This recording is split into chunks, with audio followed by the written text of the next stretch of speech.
Jemi kthyer në akuzë, ora është 22:42 minuta e 48 sekonda. Dhe ne jemi zjarr sepse... Për një nam kafe që të rrim zgjuar sepse kemi akoma kohë për bardhazin me akuzatorin tonë. Një kafe nam, edhe je gati për luftë deri në orën 11 natës. Je gati për Vietnam. Gati për Vietnam. Po kë kemi sot në studio? Enrico Cekon. Profesor Enrico Cekon, faleminderit që jeni me ne. Kënaqësi që t'jem gjithmonë në bardhëzi. Tani, ty të ngeli një peng nga tema për fermerët që kishin pak më parë, pa thënë akuzën tënde na thuaj pengur njerë. Po, shiko, tani bujësia është dashuria ime parë. Sepse fakultetin e parë, po, se fakultetin e parë e kam mbaruar para se të njihja bashkëshorten.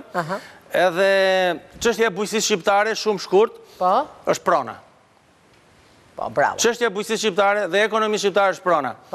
Themi që kemi 350.000 ferma, po nuk mendoj që kemi 350.000 ferma, sepse ne 1 milion e ca shqiptarë në kanë hikë. Po, ministër kemi?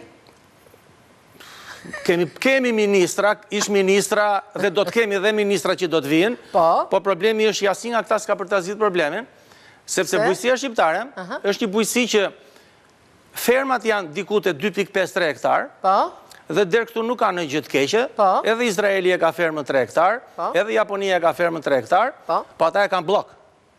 Në Shqipëri, ferma shqiptare është 2.53 hektar, e coptuar, dhe është e coptuar në 56 parcela, dhe çdo parcelë është 6 kilometra nga njëra tjetra. Mesatarisht. Do me thënë, ati fermerit famshëm, fermeri thënqin, ai është fakir, i shkreti. Ai është fakir, tamam. Ati ti duhet një Tesla elektrike që ti mbaj 2000 kilometra bateria, që të shkoj t'i bredhi parcelat brenda tjetër. Jo më benzina, ai karburanti për traktorin që se ka marrë akoma. Dhe problemi dytë është, se këtu po diskutonin për kostot edhe për produktet. Ne kemi trashëguar nga regjimi i kaluar 700.000 hektar tokë. Nga këto 700.000 hektar tokë, 100.000 hektar janë zënë nga ndërtimet, tokë bujësore e mirë. Tokë bujësore e mirë. Janë bërë beton. Janë bërë beton. Dhe 300.000 hektar tokë që ngelet nuk mbillet. Se njerëzit kanë ikur. Se kanë ikur. Okej, kthehemi në akuzën që ka Enrico. Arsyen e vërtet që është në këtë mbrëmje, në këtë të premte mbrëma, në orën 22:45 live. Akuza shumë e rëndë. Akuza shumë e rëndë, po unë e kam bëri çik si poezi, që të mos vika që rëndë. Ka përdiet kollaj. Ka fshat e rëndë është vlla mjerimi. Që të ka përdiet kollaj, që njerëzit fillojnë të mendojnë, që pastaj nesër të ngrihen të revoltuar në kuptimin e mirë të fjalës, nuk do flen gjurmë për të kërkuar zgjidhje. 2 miliona euro nga largime të palishme. Askush s'mban përgjegjësi nga puna, po. Askush s'jep llogari. Administratë e mbushur me paaftësi, ku gabimi paguhet nga xhep qytetari në Shqipëri. Bravo. Pra, bëhet fjalë largimet nga puna. Për largime nga puna, të cilat me vendim gjykate janë largimet palishme. Po, që marrin rrogën deri në sa ko? Po, varet se si e gjykata të pretenzën, se mund të marrësh rrogë 3 muaj, 4 muaj, 1 vit, 2 vjet. Është në varësi të periudhës që ke qenë punë, dhe edhe 3 vjet. Po mund të kërkosh edhe... Të gjitha këto janë lekët tona, që paguen. Po ka edhe gjithë dëme tjera. Paguhet ai që s'është punë, paguhet ai që merret punë. Tani, mund të ketë, për shembull, një njeri që mund të ankohet edhe që s'ka bërë lejen e zakonshme. Gjatë viteve që ka qenë punë. Sepse ka drejt deri në 3 vjet, me kodin e punës tani deri në 3 vjet ka drejt të kërkoj detyrimet e pra, merr dhe lekët e lejes zakonshme, po i merr neto. Po pse se ndryshon? Ose për shembull, ka organizata, rri pak këtu. Kur shteti ka gjetur çdo yçkël që biznesit mos fitoj as centezimën. Po e tha i para. Përse këtë gjë ai nuk e rregullon? Pra, hikën leku lum këtej, ndërkohë që biznesin i marrin dhe atë kacidhen e fundit që ai mund fitoj. E mbani mend kur pse nuk e bën këtë ndryshim? E mbani mend kur erdhën për herë të parë tan pushtet çfarë than për biznesin? Çfarë than? Biznesi tha, biznesmenët e Shqipërisë tha, ne do t'i bëjmë tha që të marrin tha një rrogë të mirë. Një rrogë të mirë, a? E mbani mend të fjali që e ka thënë në parlament? Po kjo pas ka qenë vdekje prush, sepse thua ti. Po unë e përmenda që në të nesmen thash, ky muhabet nuk funksionon. Në momentin që kryeministri del televizor dhe thot, në mandatin tim, biznesmenët do marrin një rrogë të mirë, është komunizëm. Po tjetër. Po, okej. Tani, pse kur leku ikën lum këtej, shikon atë, pse se ndryshon këta? Atëherë, Sa para janë harxuar? Sa para janë harxuar? Konkretisht, që nga viti 93, që ka filluar kjo, deri në vitin 2015, nuk ka shifër të sakt, por mendohet që t'jetë diku te $1 miliard. $1 miliard? Ai mund të kishte $1 miliard për largimet e padrejta nga puna. Ai mund të kishte qenë buxhet për Ministrinë e Kulturës. Mund të kishte qenë buxhet për ushtrin. Jo 1 milion, 1 miliard. Po mund të kishte qenë buxhet i shtuar për Ministrinë e Kulturës. Me $1 miliard bën gjithë shkollat e Shqipërisë, bën dhe kopshet, bën dhe çerdhet. Për periudhën 2015, 2022-2023, mendohet është evidentuar, minimalisht 130 milion euro. Ajde, mashallah. Të fituara gjyqe dhe të marrë aparat. 130 milion euro. Po, dhe për periudhën 2025-2028, për gjyqe që janë në procedurë, po dhe gjyqe që janë duke u fituar, sepse është marrë vendimi në shkallën e parë, duke dhënë të drejtë personi që është ankuar, janë 12 milion, 13 milion euro, por nuk janë gjyqet që do zhvillohen për persona që kanë dalë nga puna tani, dhe që po dalin në vazhdimsi. Këto janë ato që dihen, që ishin. Këto janë që dihen. Tani, këtu nuk është problemi sepse vetëm gabohet në heqjen e njerëzve nga puna. Kjo është gjysmë e keqes. Problemi në Shqipëri është se si merren njerëzit në punë. Kjo është problemi i madh. Kuptoj. Dhe merren në punë gabimisht drejtues, të cilët nuk e njohin ligjin. Po pse s'mbajnë përgjegjësi ata? Të cilët bëjnë këto.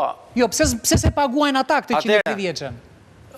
Ka një debat shumë të madh që kush i paguan kostot e veprimit të administratës publike. Pse ti paguajnë ata që po na shikojnë, ti paguajnë ata që i shkaktojnë. Nëse do t'i referohemi kodit procedurës penale, kryerja e veprimeve që shkaktojnë dëm, kryerja e veprimeve pa përgjegjshme përpara drejtësisë tani në këtë rast. Është atributi i atij që ka kryer veprimin dhe jo i zyrës, jo i institucionit. Po, i drejtorit, i drejtuesit projektit. Pse s'merren organet kompetente me këtë gjë për shembull? E ka denoncuar njëri këtë gjë? Dhe për shembull, dhe çështja është një organizatë ose ti Enrico që e ke bërë këtë studim. E ke denoncuar këtë gjë? Unë kam denoncuar disa herë këtë gjë. Çështja nuk qëndron tek elementi i kostos në aspektin civil. Ajtë se po këthejmë legët mbrapsh. Nuk i dim fare kostot. Kjo është çështje penale. Kjo është abuzim me paratë e buxhetit shtetit. Kjo është abuzim me taksat që paguajmë. Do të thënë, shqetësimin tënd ku e ke referuar, ku e ke drejtuar? E ke çuar në SPAK për shembull këtë gjë ti? Po ku na pret SPAK-un ne? Këtë çështje mund ta marrin në një prokurori qyteti rreth. Edhe cila ka qenë përgjigjja e prokurorisë? Se jam kurioze. Ka pasur edhe raste? Ka patur raste. Problemi është me prokurorinë në Shqipëri, po t'i referohemi kodit procedurës penale, ka një nen shumë bukur, që thot, prokurori ka të drejtë ta filloj çështjen, ose të mos e filloj fare.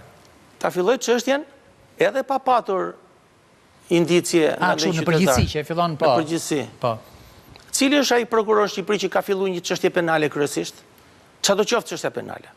Cila do qoftë çështja penale? Dhe mezi po mbarojnë ato që i çojmë me denoncime. Jo këtë, jo për këtë çështje, po në përgjithësi një çështje penale. Po pse më Enrico ku ti dim se paratë shqiptarëve u burr tani edhe ti tani mos kujto se janë gjithë si punoj ote puna ime. Tani puna ashtu.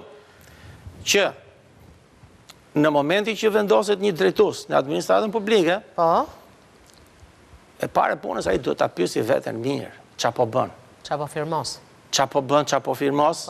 Dhe a është i aftë nga ana mendore të marrë përgjegjësi të tilla? Po, juridikisht. A ka njohje juridikisht për firmën si e hedh dhe ku është përgjegjësia e tij? Sepse marrja një njeriu në punë. Shumë saktë. Marrja një njeriu në punë është procedurë, dhe largimi i atij personit nga puna është procedurë. Patjetër. Ndoshta ai ka bërë dhe gabime. Mos e bëjnë shkollën administrata të procedurës? Tani këta kanë bërë shkollën e shejtanit. Unë nuk e di. Enrico, je i madh Enrico, nuk e di fare. Përsërit edhe një herë akuzën tënde të lutem, sepse jemi në përfundim. Po. Dhe duhet respektu standardi. Po. Këta nuk e din çfarë është standardi. Këta kujtojnë se standard marrin vetëm atë anë dhe rën. Ar, flori. Po. Janë bërë sy, në vend syve këta kanë dollar. Në vend syve kanë euro. Po atë simbioz ka, karrigja. Ky është problemi. Atë simbioz ka. Ky është problemi atyre që po flasim për politikën 35 vjeçare, pra për gjithën. Po. në përgjithësi, pjesa me madhe punojësit të administratës publike. Po, me ato lekë për shembull, çfarë mund të kishim bërë në tjetër? Ato që tha Erion. Gjithçka. Tani, Edhe për fermierin. mund të kishim bërë 10 dasma kryebashkiakësh. Okej, Enrico, përsërit edhe një herë akuzën, sepse kemi model të akuzës të, që ta kuptojnë dhe ata që po na ndjekin tani, në këto momente, live nga... 2 miliona euro nga largime të palishme. Po. Askush s'mban përgjegjësi. Askush s'jep llogari.